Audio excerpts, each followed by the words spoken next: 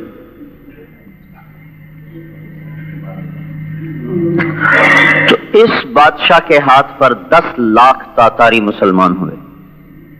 منگولیا میں اس کی قبر اب بھی موجود ہے، اس کی قبر کے اوپر اب بھی یہ سارا لکھا ہوا ہے کہ بادشاہ شاہ تاتار، جس کے ہاتھ پر 10 لاکھ تاتاری مسلمان ہوئے۔ تو وہ چند لوگ کتنا بڑا احسان کر گئے مسلمان امت پر، جو تبلیغ کرتے تھے۔ اگر وہ تاتاری مسلمان نہ ہوتے تو دنیا کی کوئی طاقت ان کو زیر نہیں کر سکتی تھی۔ جو 3 دن بغیر کھائے پیے گھوڑے کی پشت پہ دوڑتے چلے جائیں، زیادہ پیاس لگتی تھی تو ایسے گھوڑے کی پشت میں خنجر مارتے تھے، اس میں سے خون نکلا وہ پی لیا، یہ ان کا پانی تھا۔ ایسی قوم سے کون ٹکر لے سکتا تھا؟ اللہ نے انہی کو مسلمان کر دیا، اور اب تاتارستان میں ایک بھی کافر نہیں، سارے تاتاری آج بھی مسلمان ہیں، روس میں جو ریاست ہے تاتارستان۔ تو ہم ترائی کو سمجھیں، ات کو بڑا عظیم و شان کام دیا ہے۔ آپ اپنے گزار کے تو ہر کوئی چلا ہی جائے گا، کیوں نہ اس طرح گزرے کہ بعد میں آنے والی نسلوں کے لیے پر بھی ہم احسان کر کے جائیں، اور ہمارے لیے نامہ اعمال کھلا رہے، مرنے کے بعد بھی ہمارے لیے ثواب کے سلسلے چلتے رہیں۔ اس میں اپنے ایمان کی بھی حفاظت ہے، باہر کی فضا تو دیکھ۔ تو اس لیے بھائی گزارش یہ ہے کہ آپ خود اپنی طور پر مسجد میں نماز پڑھنے یہ ٹھیک ہے، لیکن ختم نبوت سے مناسبت ہے تو یہ سوچیں کہ اور کتنے ہیں جن کو مسجد میں لانا ہے۔ اپنی گلی میں سوچیں کتنے لوگ ہیں جو مسجد میں آتے ہیں، کتنے نہیں آتے، جو نہیں آتے ان کو سلام کرنا۔ اپنی اپنی گلی میں آپ دیکھیں، اپنے گھر میں دیکھیں، میرے گھر میں کتنے نماز پڑھتے ہیں، کتنے نہیں پڑھتے، میں ان کو کیسے نماز پلاؤں۔ میری گلی میں کتنے ہیں جو نماز نہیں پڑھتے۔ یہ پہلے اور بعد نہیں کہ پہلے گھر والے پھر بعد میں، سب ایک ہی وقت میں، اپنے گھر والوں پر بھی ہو، ساتھ والوں پر بھی ہو، برابر والوں پر بھی ہو، یہی سنت ہے. جیسے ہمارا ہے نا ایک غلط بات کہ پہلے اپنے گھر والوں کو سمجھاؤ پھر اوروں کو سمجھاؤ. گھر والوں کو بھی سمجھاؤ، پہلے لفظ نہیں، گھر والوں کو بھی اوروں کو بھی. جیسے کہ اگر یہ بات ہوتی تو پھر جب تک بنو ہاشم مسلمان نہ ہوتے تو آپ کسی کو تبلیغ نہ کرتے. اور بنو ہاشم میں صرف 2 آدمی مسلمان ہوئے مکی زندگی میں، ایک حضرت علی، ایک حضرت عباس اور ایک حضرت عقیل یا حضرت جعفر رضی اللہ. 4 جو معروف آدمی. بنو ہاشم آپ کا خاندان، قبیلہ نہیں خاندان، آپ کے خاندان کے مسلمان چچا میں حمزہ اور عباس 2 آدمی، 2 چچا، باقی کوئی مسلمان نہیں ہوا. اور آگے ان کی اولادوں میں علی، عقیل اور جعفر رضی اللہ تعالیٰ عنہ، باقی کوئی مسلمان نہیں ہوا.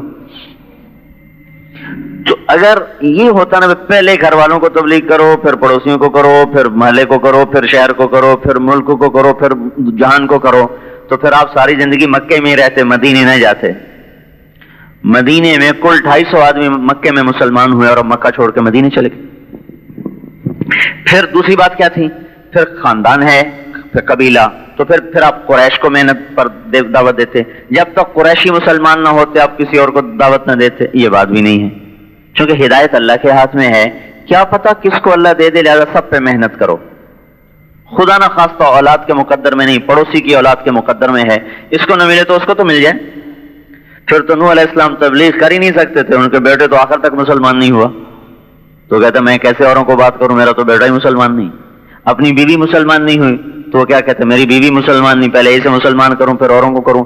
کیونکہ کسی کو ٹھیک کرنا ہمارے ذمے نہیں، ہاں ٹھیک کرنے کی محنت کرنا ہمارے ذمے. جیسے ڈاکٹر کسی کو ٹھیک نہیں کر سکتا، ٹھیک کرنے کی محنت اس کے ذمے ہے. شفا نہیں دے سکتا، شفا تک پہنچانے کی محنت اس کے ذمے ہے. دوائی دے، نسخہ دے، پھر بدلے، پرہیز بتائے، علاج بتائے، آپریشن کرے، لیکن شفا وہ اوپر سے آئے گی. تو ہمارے ذمہ ہے کہ ہم اپنے محلے پر، گھر پر، اولاد پر، پڑوسیوں پر محنت کریں. پتہ نہیں کس کو اللہ پہلے ہدایت دے دے. وہ بلال کی سنو، حضرت بلال کا کرتے تھے یا اللہ تیرا شکر ہے تو نے ہدایت اپنے ہاتھ میں رکھی. اگر ہوتی تیرے نبی کے ہاتھ میں پہلے بنو ہاشم کو دیتا پھر قریش کو دیتا، پتہ نہیں بلال کا نمبر آتا کہ نہ آتا. پہلے بنو ہاشم لیتے، پھر قریش لیتے، پھر مکے والے لیتے، پھر عرب لیتے، پھر پتہ نہیں بلال کا نمبر آتا کہ نہ آتا. میرے مولا تیرا کرم ہے، تو نے اپنے ہی ہاتھ میں رکھی، جسے چاہ دے دیا. وحشی کے آپ نے قتل کا حکم دیا، جہاں ملے قتل کر دو. وہ کلمہ پڑھ کے مسجد میں آ گیا.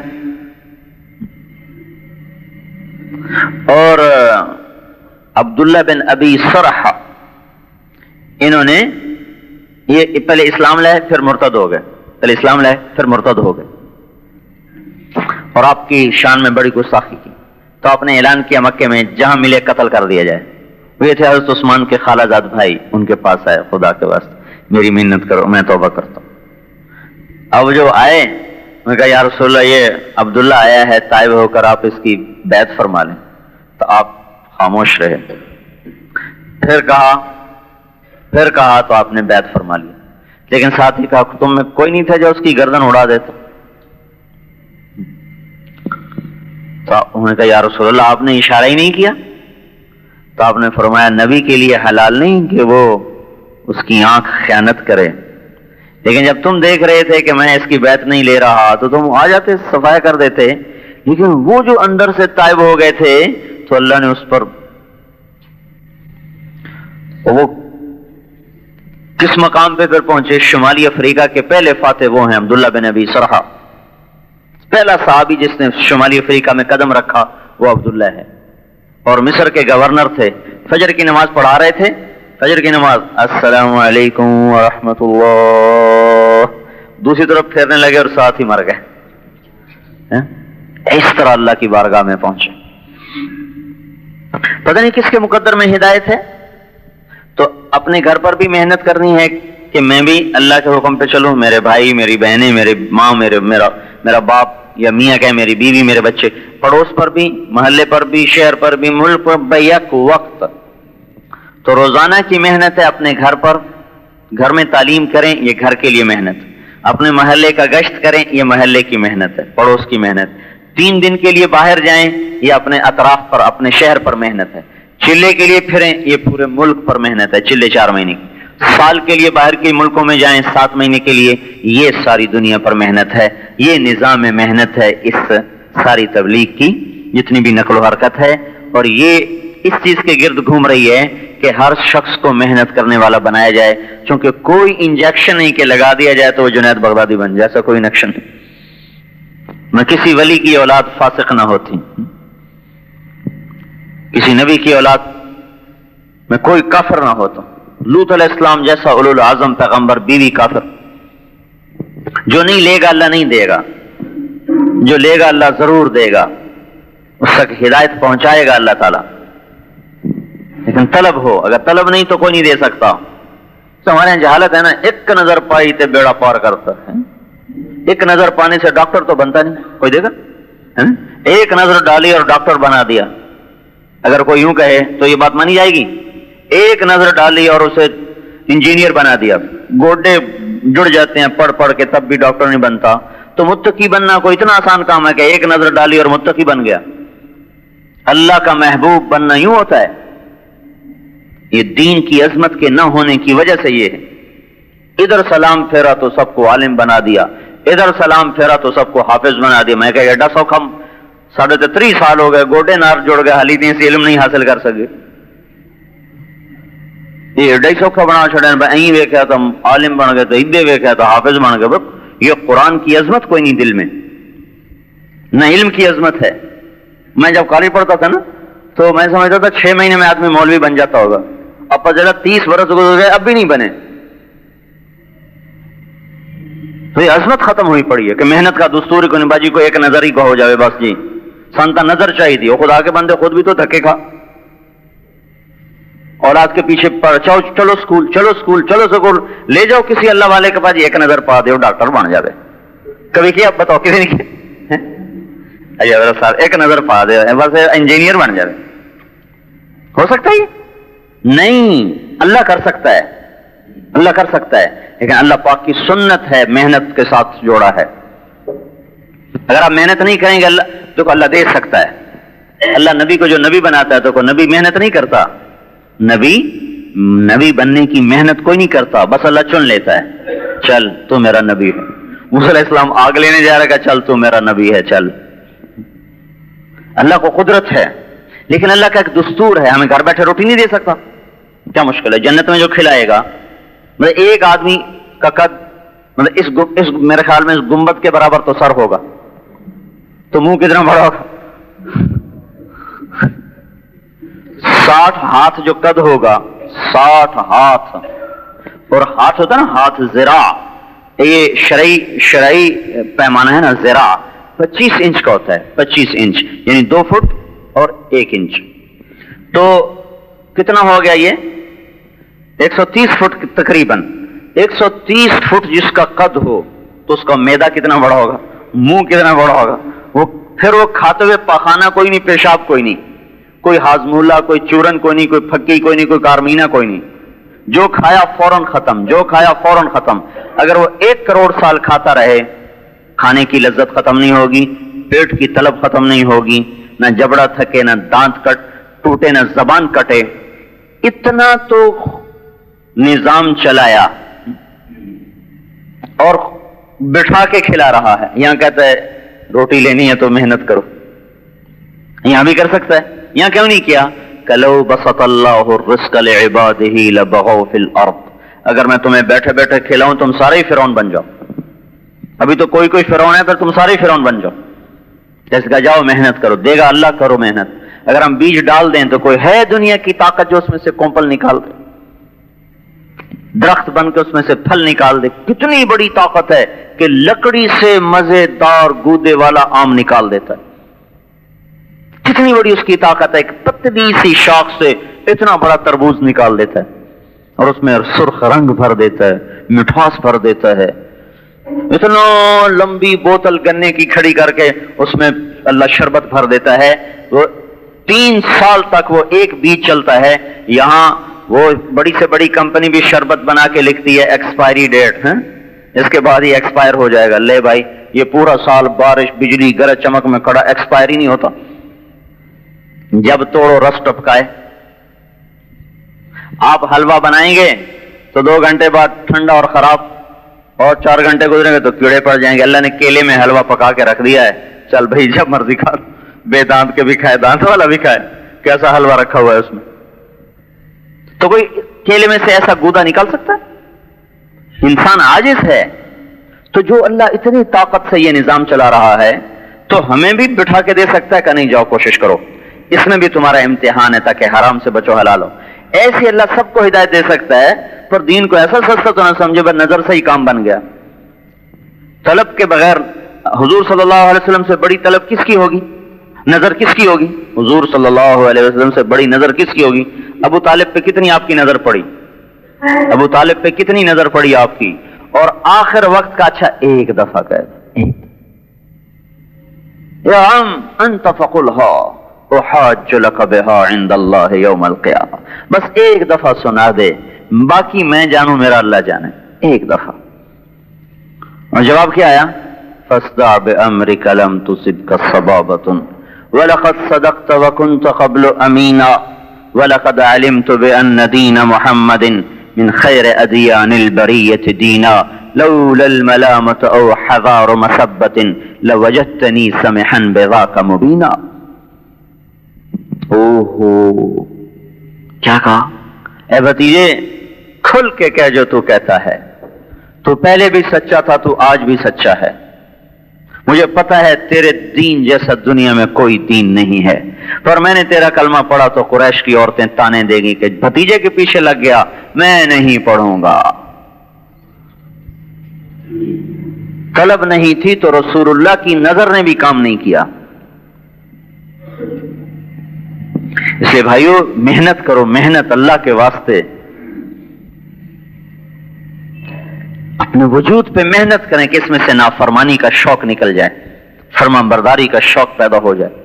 اپنی نمازوں پر محنت کریں کہ اللہ اکبر کے بعد اللہ کا دھیان ہو، کسی اور کا دھیان نہ ہو.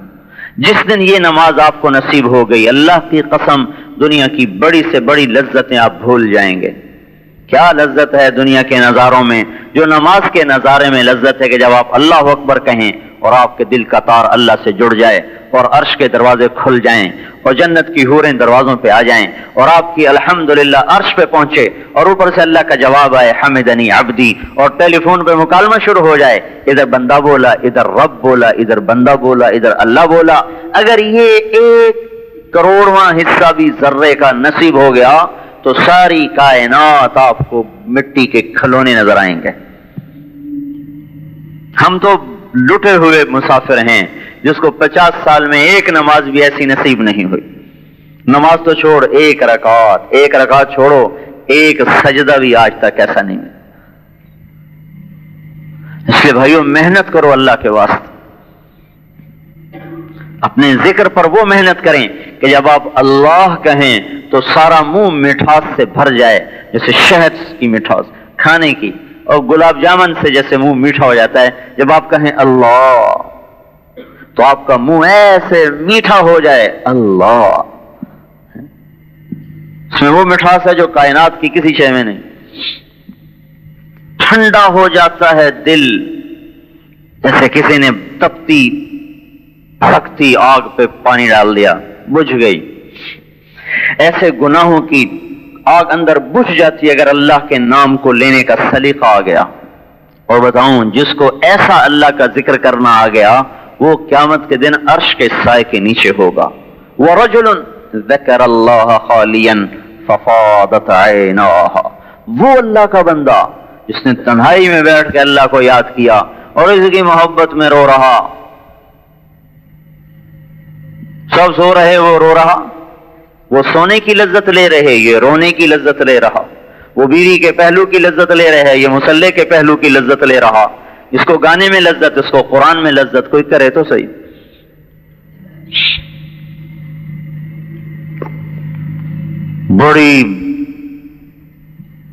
بڑی ہی لٹی ہوئی قوم ہیں ہم، سب کچھ ہی لٹا بیٹھے. تو اس لیے بھائیو یہ تبلیغ کا کام احسان ہے اپنے اوپر، اور یہ جو باہر پھر رہی ہیں ہماری نسل اس پر. تو یہ 4 مہینے یہ گھر سے، مسجد سے شروع ہو رہا ہے. مسجد میں بھی کام کریں تاکہ اپنے محلے کی فضا بدلے. کتنے ہمارے نوجوان ہیں جو مسجد سے ٹوٹے پڑے ہیں، صرف جمعے کے دن یہ مسجد بھری ہوتی. میں جب بھی مجھے کبھی جمعہ پڑھانے کا موقع ملتا ہے تو میں یہ بات ضرور کرتا ہوں، بھئی آپ لوگ کہاں سے آئے ہیں؟ آسمان سے گرے ہیں، زمین سے نکلے ہیں؟ کہ جمعے میں تو وہاں تک بیٹھے ہوئے ہیں اور جمعے کے علاوہ نظر ہی نہیں آتی. تو کیا ہے، صرف جمعہ فرض ہے؟ صرف اللہ نے جمعہ فرض ہے باقی چھٹی دے دی ہے؟ یا آپ 8 دن میں ایک دفعہ اللہ کا رزق کھاتے ہیں، باقی 8 دن اللہ کا رزق نہیں کھاتے؟ تو زیادہ ایک ہی نماز ہے. اللہ کا رزق تو 24 گھنٹے کا ہے، ہوا، کرنیں، شعائیں، پھول، مہک، جانور، دودھ، کیا کچھ لے رہے. تو اپنی مسجد کی محنت یہ ہے کہ ہماری گلستان کالونی میں کوئی بے نمازی نہ رہے. اس کے لیے روزانہ اپنی مسجد میں ٹائم دے، ہر نمازی ٹائم دے، اور ہر نوجوان بوڑھا دے، اور 3 دن کے لیے باہر نکلیں تاکہ اپنے شہر کے گرد، شہر کی فضا میں دین آئے. پھر 4 مہینے چلہ پورے ملک کے لیے ہے.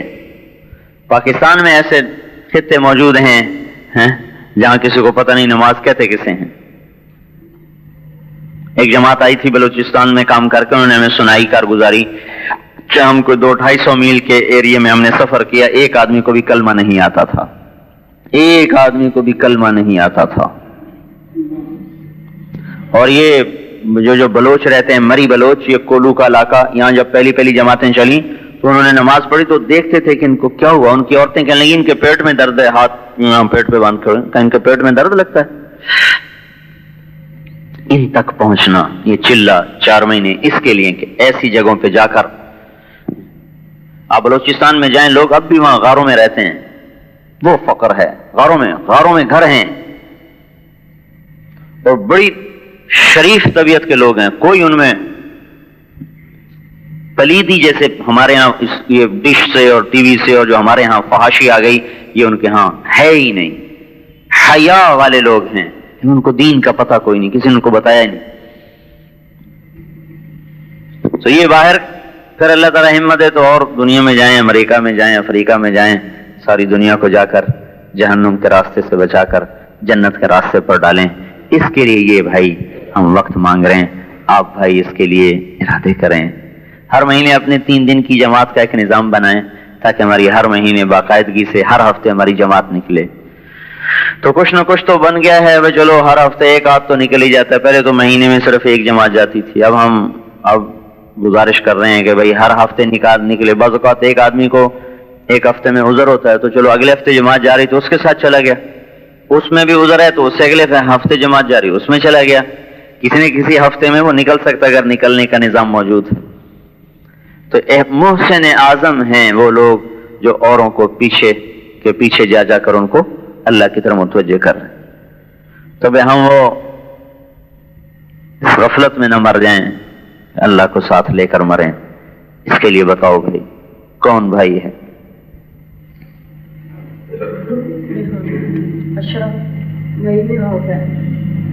جن کے 4 مہینے چلے نہیں لگے وہ تو اس کے ارادے فرمائیں. باقی اپنے اپنے ہفتے طے کر لیں. بھائی میں پہلے ہفتے 3 دن کے لیے جاؤں گا، کچھ دوسرے کا کر لیں، کچھ تیسرے کا کر لیں، کچھ چوتھے کا کر لیں، اور پھر اس کو نبھانے کی کوشش کریں. اس نے خط لکھا رائمن. اس وقت میں رائمن پڑھتا تھا اور میں خطوط کے ترجمے کیا کرتا تھا. جو عربی کے خط آتے تھے اس کا ترجمہ کر کے آگے جا کے مشورے والوں کو بتانا. تو اس کا خط آیا کہ میں یہاں آ گیا ہوں سین فرانسسکو، اکیلا ہوں، کوئی مسلمان اپنے آپ کو بتاتا بھی نہیں کہ میں مسلمان ہوں، تو میں یہاں کیا کروں. اس کی عمر وہ تھی کہ وہاں اس کے ضائع ہونے اور گمراہ ہونے کے جو امکانات تھے وہ 99.99%. سین فرانسسکو میں تو امریکہ کی سب سے زیادہ برائی ہوتی. 2 سال پہلے ہماری جماعت بھی وہاں گئی، 8 دن ہم نے وہاں کام کیا. تو یہاں سے اس کو جواب گیا کہ آپ جب جاتے ہیں یونیورسٹی میں تو آپ وہاں اذان دے کے با جماعت نماز کی کوشش کریں. کوئی نہ شریک ہو تو آپ اذان دیں اور نماز پڑھیں. جو آپ کے ساتھ نماز میں شریک ہوں پھر ان کو آپ تبلیغ کے کام کی دعوت دیں، اس کام کی اہمیت بتائیں۔ 2 نمازیں اس کی آتی تھیں، ظہر و عصر، اس نے وہاں اذان دینی شروع کر دی، اذان دے نماز پڑھے۔ چند دنوں کے بعد کچھ اور عربوں کو غیرت آئی، نوجوان جو وہاں پڑھ رہے تھے تو ایک دوست کے ساتھ نمازی بن گئے، نماز شروع کر دی۔ اب انہوں نے نماز کا گشت شروع کر دی۔ 3-4 مہینے کے اندر اس نے ایک جماعت تیار کر لی 3 دن کی، وہ 3 دن 2 دن جو ہفتہ اتوار چھٹی ہوتی وہ اپنا وہ کیروان وہاں ملتے ہیں، پورا گھر اس میں ہوتا ہے، جماعت ہے، وہ گاڑی کے پیچھے باندھا، چونکہ نہ کہیں مسجد اور نہ کوئی سننے والا، تو پیچھے باندھا اور جماعت کو نکالا۔ 8 برس وہ لڑکا وہاں رہا پڑھائی کے لیے، 8 برس۔ شروع میں اس کے ساتھ یہاں تک ہوتا تھا کہ جب وہ عربوں کو، نوجوانوں کو جاتا نا بات کرنے ان سے، تو وہ شراب جو پی رہے ہوتے تھے نا وہی اس کے منہ پہ ہی مار دیتے، پورا پیک اٹھا کے ہوں، کبھی کپڑوں پہ ڈال دی، کبھی منہ پہ پھینک دی۔ اس طرح وہ شروع میں گشت کرتا رہا، ایک لڑکا۔ اور 8 برس کے بعد جب وہ لڑکا وہاں سے آیا ہے تو سین فرانسسکو کے اور اس کے مضافات میں 80 مسجدیں بن چکی تھی، 80 مساجد، 80 نمازی نہیں بتا رہا ہوں، 80 مساجد ایک لڑکے نے، جو وہاں بزنس پڑھنے گیا، کوئی عالم نہیں، محدث نہیں، مفسر نہیں، اور کوئی بڑا وہ بزرگ نہیں، لیکن ایک اس لڑکے 18 برس کی عمر کا وہ لڑکا۔ اور میں گیا سین فرانسسکو تو میں نے وہاں سے تصدیق کی، میں کہ 80 مسجدیں بنی تھیں وہاں گئے۔ سین ہوزے سین فرانسسکو کے مضافات میں ایک قصبہ ہے، سین فرانسسکو اصل میں میکسیکو کا حصہ ہے، امریکیوں نے ہڑپ کیا ہوا ہے۔ سین فرانسسکو، لاس اینجلس، یہ سارا میکسیکو کا حصہ ہے جو انہوں نے کھایا ہوا ہے۔ تو اس نے کہا ہاں 80 مساجد وہ لڑکے کی برکت سے اللہ تعالیٰ نے یہاں بنائے۔ وہ کتنے نوجوان تھے جن کو اللہ تعالیٰ نے، جب وہ وہاں پڑھتا تھا تو رائمنڈ میں دھڑا دھڑ جماعتیں آتی تھی اس وہاں سے عربوں کی، چلے کی چھٹیوں میں وہ وہاں نکلتے تھے۔ اسی سے ایک عرب عالم نے مجھ سے کہا تھا نا کہ بھائی ہم تبلیغ کے کام سے متاثر ہوئے جب ہمارے سعودی لڑکے امریکہ سے داڑیاں رکھ کے واپس آنے لگے، ہم حیران ہی ہو گئے، امریکہ میں داڑیاں رکھ کے کیسے آ رہے، وہ پگڑیاں باندھ کے آ رہے، مکے میں رہتے تھے تو شراب پیتے تھے، مدینے میں رہتے ہیں تو شراب پیتے ہیں، اور وہاں پہنچے ہیں تو یہ ہو گیا، یہ کیا ہو گیا؟ کہ اس نے ہمیں مجبور کیا کہ ہم آ کے دیکھیں کہ یہ کیا کام ہو رہا۔ تو 4 مہینے لگا کے گئے، پھر ہر سال 4 مہینے دیتا رہا۔ اے وہ ذات جس کی قدرت کے سامنے کوئی چیز نہیں ٹک سکتی، یا اللہ اپنی اس طاقتور طاقت اور قدرت کو آج پھر ظاہر فرما، پھر ظاہر فرما، پھر کوئی معجزہ دکھا دے، پھر کوئی معجزہ دکھا دے، پھر کوئی اپنی نشانیاں ظاہر فرما دے، اور اس بھٹکے ہوئے انسانیت کے قافلے کو اپنی راہ بتا دے، اپنا پتہ بتا دے۔ اے میرے مولا، ہم بتانے والے خود بے عمل ہیں، ہم پر لوگوں کو اعتماد نہیں ہے، ہم پر لوگوں کو اعتبار نہیں ہے، ہمارے قول و فعل میں تضاد ہے، ہماری نیتیں کھوٹی ہیں، ہمارے اخلاق بڑے گرے ہوئے ہیں۔ میرے مولا، ہم نے تو تیرے بندوں کو تجھ سے قریب کرنے کے بجائے اور دور کر دیا ہے۔ یا اللہ تو کوئی اپنے غیب سے ہی نشانی دکھا کہ ساری مخلوق تیری طرف کو جھک جائے، تیری طرف کو لوٹ جائے۔ تجھے پا لینا سب کچھ پا لینا ہے، تجھے کھو دینا سب کچھ کھو دینا ہے، تجھے کھو کے ہم نے سب کچھ کھویا۔ اے میرے مولا تو ہمیں مل جا، اب ہمیں مل جا، تو اب ہمیں مل جا، اور تو ہمارا بن جا، اور تو ہمارا بن جا، اور اس سارے مجمع کی بخشش کا کرے، اس سارے مسورات و مردوں کے مجمع کی بخشش کا اعلان کر دے۔ تو ہمیں دیکھ رہا ہے، ہماری سن رہا ہے، ہمیں جانتا ہے، ہماری نسلوں تک کو جانتا ہے۔ میرے مولا اپنے فرشتوں میں اعلان کر دے کہ میں ان سے راضی ہو گیا اور میں نے انہیں معاف کر دیا۔